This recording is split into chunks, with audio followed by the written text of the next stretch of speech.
Hello, हाय, good afternoon. कसे आहात तुम्ही सगळे? ठीक आहात ना? चला तर मग सुरुवात करूया. तिथे मी कथेच्या नवीन भागाला. वहिनी, अगं काय करतेस? डिनरला येतेस ना? शिवने खोलीत येत सियाला म्हटलं. ओके बच्चा, टेक केअर. बाय, मी नंतर बोलते. बोलून यशने तिकडून फोन ठेवला. तशी सिया आणि शिव डिनरसाठी खाली निघून गेले.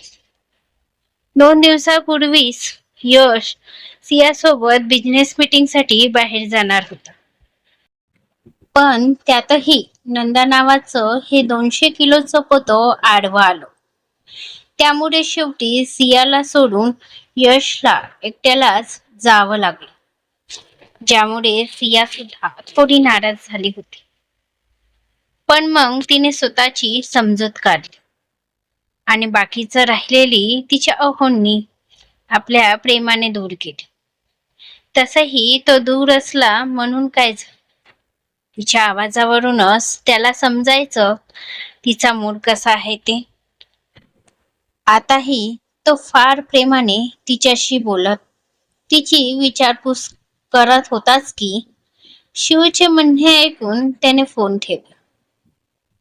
वहिनी, दादा तुझ्यावर खूप प्रेम करतो ना ग? शिव म्हणाले. तशी सियाने लाजून चेहरा खाली केला. अगं वहिनी, तू लाजतेस? अगं त्यात काय लाजायचं? तुम्ही दोघं हजबंड वाईफ आहात, म्हणजे तुमच्यात प्रेम असणारच ना.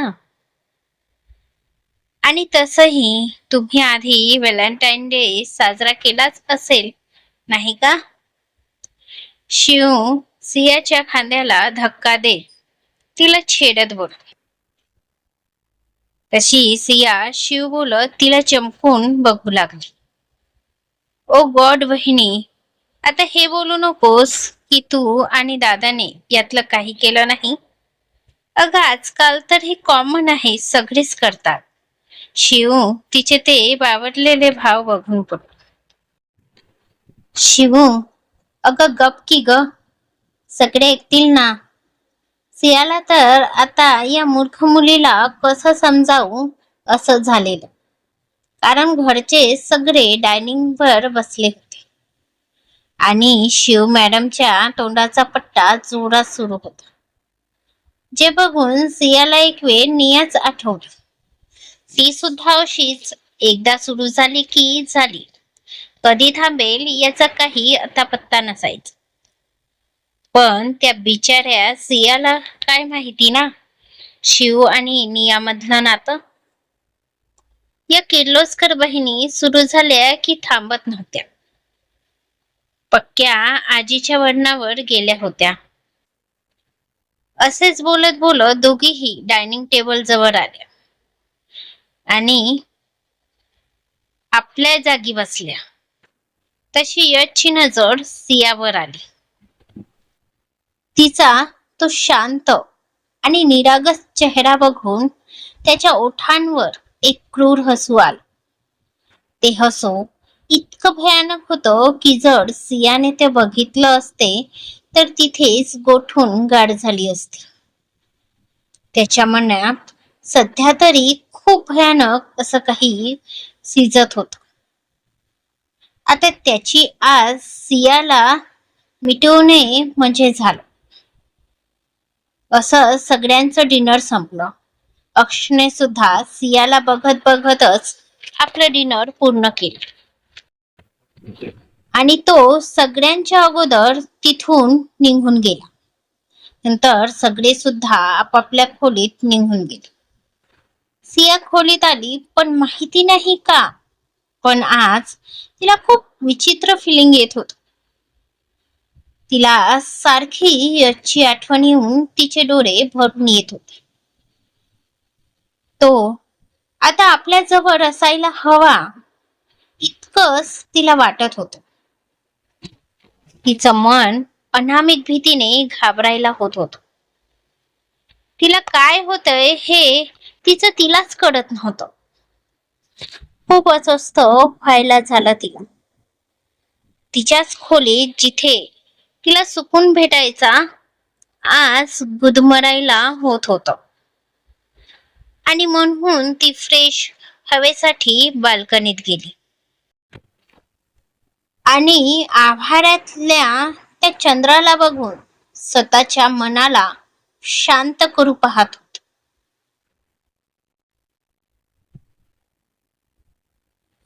या बाल्कनीत यश सोबतचे घालवलेले क्षण आठवून आता तिच्या चेहऱ्यावर एक स्मित हसू उतरलं होतं आणि त्या आठवणीत कधीतरी तिचे डोळे जड होऊन तिला झोपेची डुलकी येऊ लागली. तेव्हा ती बाल्कनीचा दार बंद करून आत खोलीत आली आणि लाईट्स वगैरे बंद करून बेडवर आडवी झाली. मध्यरात्री. अहो प्लीज मला वाचवा. मी काहीही केलं नाही. प्लीज माझं ऐकून घ्या. सिया जीवाच्या आकांताने ओरडत होती, पण घरचे होते की तिचं ऐकूनच घेत नव्हते. सिया ओरडत रडत विनवणी करत होती. एकेकाजवळ जाऊन अक्षरशः हात जोडून त्यांना समजावून पाहत होती, पण कुणीही तिचं काही ऐकून घेत नव्हतं. सगळ्यांनी तिच्याकडे पाठ फिरवली होती.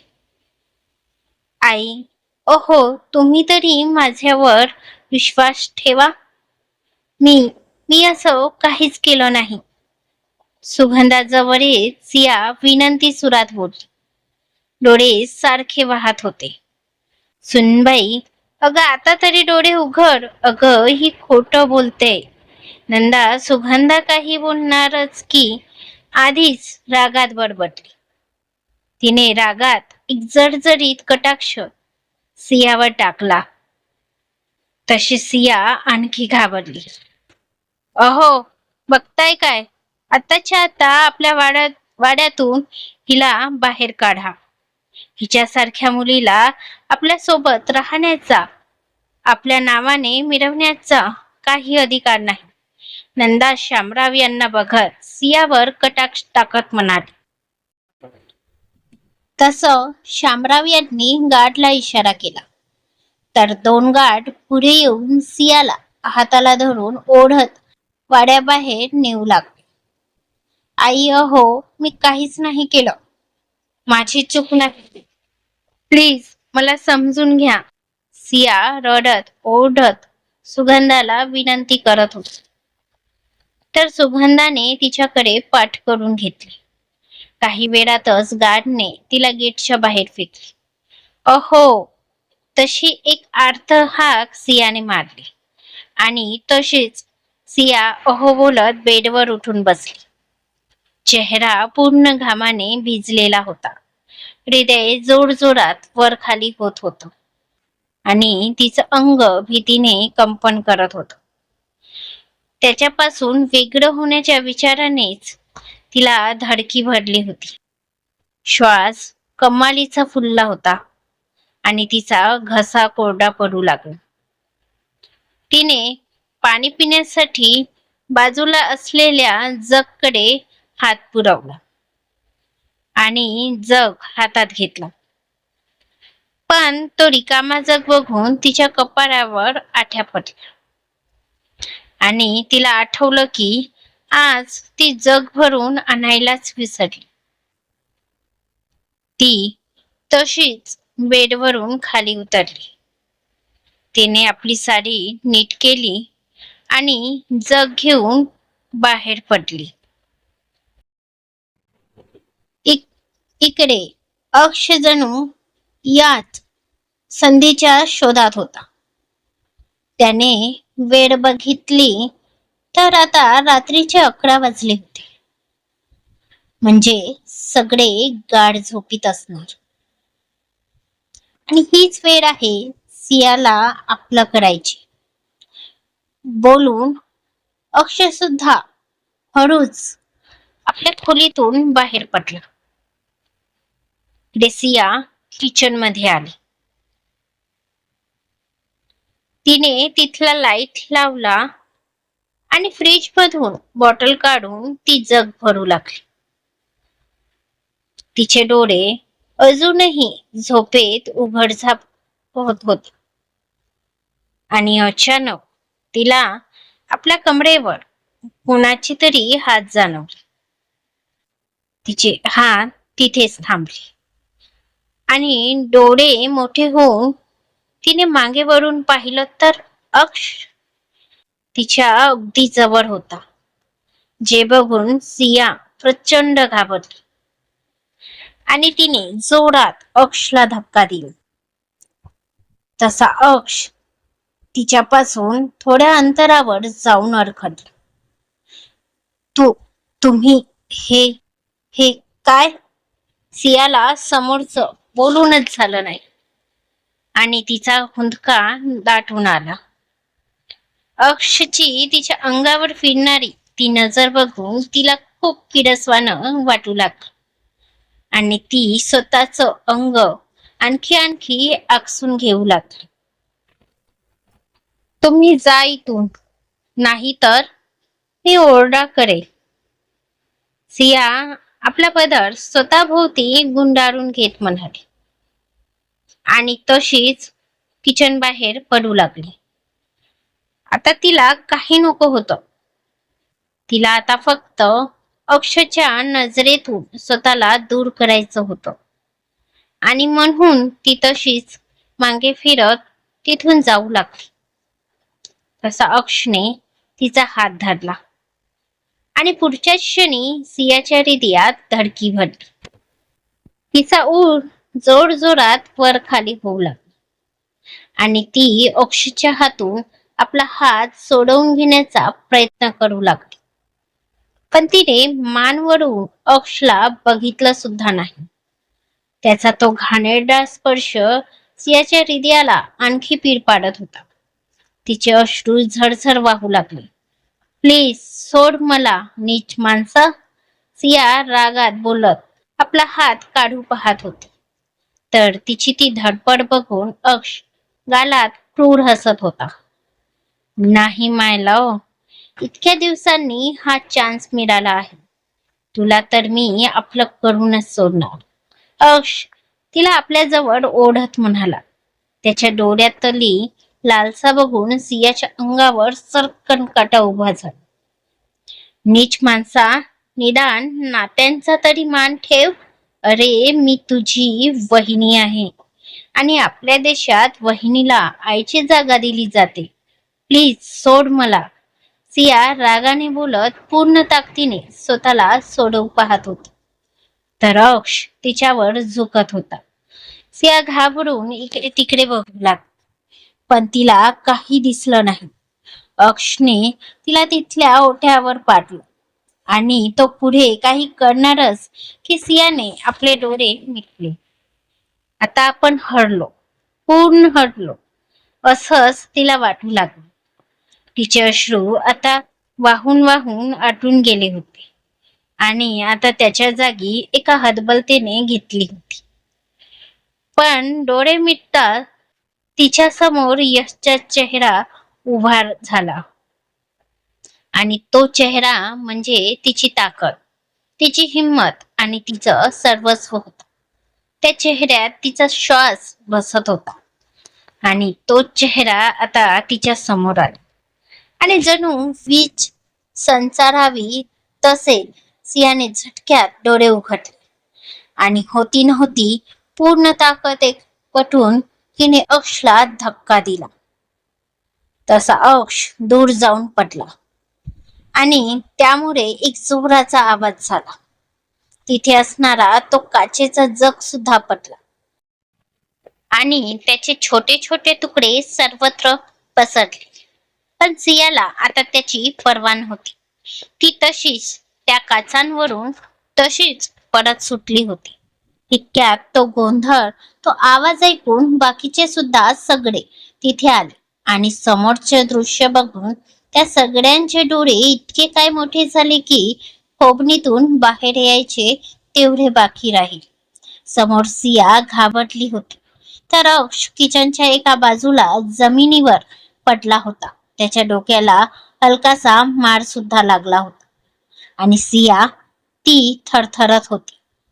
किचन पासून तर हॉल पर्यंतच्या फरचीवर सियाच्या पायाचे लाल ठसे उमटले होते. सिया 12. सुगंधाचा हळवा आवाज आला. तशी सिया जाऊन सुगंधाला बिलगली. तिच्या शरीराची होणारी ती थरथर, भीतीने खाली वर होणार तिचं हृदय आणि डोळ्यातून वाहणारे ते असंख्य अश्रू, यावरून त्यांना काहीतरी अनिष्ट होण्याची शंका आली आणि त्यांचं आईचं हृदय काळजीने थरकापून उठलं. तर सिया मात्र आणखी सुगंधाला आपल्या जवळ ओढून घेत होती. जणू आईच्या मायेच्या पदरात ती स्वतःला झाकू पाहत होती. तिला सांगू पाहत होती की आई, हे जग, इथली माणसं फार वाईट आहेत. यांच्या नजरा इतक्या किडसवाण्या आहेत की तुझ्या मुलीच्या हृदयाचे असंख्य तुकडे करून जातात. मला या जगापासून, या नजरांपासून दूर कर आणि तुझ्या पदराखाली सुरक्षित ठेव. तीच माझ्यासाठी सगळ्यात सुरक्षित जागा आहे. तिची अवस्था बघून शिव सुद्धा रडू लागली होती आणि अचानक तिची नजर किचनच्या कोपऱ्यात पडलेल्या अक्षवर गेली. दादा, अरे तुला हे कसं लागलं? शिव काळजीत बोलतो. तशा सगळ्यांच्या नजरा तिकडे वळल्या. विखुरलेलं ते किचन आणि आपल्या मुलाची ती अवस्था बघून शारदा यांच्या डोक्यात शंकेची पाल कुजबुजली आणि भीतीने त्यांचं हृदय धडधडू लागलं. त्यांची नजर कधी सियावर तर कधी खाली पडलेल्या आपल्या लेकावर फिरू लागली आणि परिस्थितीचा अंदाज येऊन त्यांनी अक्षच्या नावाने मनातच डोक्यावर हात मारून घेतला. सियाचं स्वप्न होईल का खरं? घरचे आता कुठलं पाऊल उचलतील आणि यश तो काय करेल अक्षसोबत? बघूया पुढच्या भागात लवकरच. धन्यवाद.